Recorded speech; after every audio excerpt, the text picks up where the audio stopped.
আর্থিক সচ্ছলতার জন্য আমি টিউশন করিয়ে থাকি।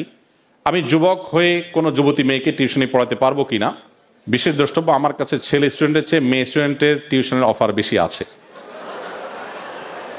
দেখুন, আপনি অবশ্যই টিউশনি করবেন, কিন্তু সেক্ষেত্রে ছেলে হিসাবে আপনি ছেলেদের টিউশনি করবেন, মেয়েরা মেয়েদের টিউশনি করবে।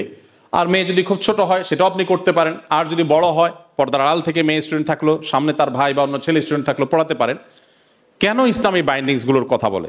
আমাদের কাছে একটু সেকেলে সেকেলে লাগে, আমাদের কাছে একটু বিরক্তি লাগে, আমাদের কাছে মনে হচ্ছে ইসলাম আমাদেরকে আটকায় রাখছে অনেকটা ভাব।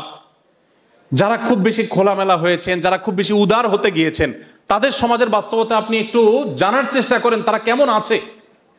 আমি নিশ্চিত করে বলতে পারি আপনাকে, তাদের সামাজিকভাবে তাদের ছেলেরা মেয়েরা ভালো নেই। বিকজ ওই যে আল্লাহর নির্দেশের বাইরে গিয়ে কোনো আইডিয়া এক্সপেরিমেন্ট করে মানুষ সুখী হতে পারবে না।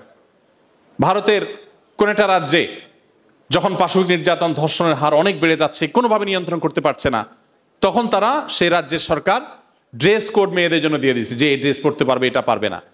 তো ইসলাম যেটা বলে মানুষ সেটা বুঝে, কিন্তু ওই যে গাদার মতো পানি খায় কিন্তু গলায় তারপরে।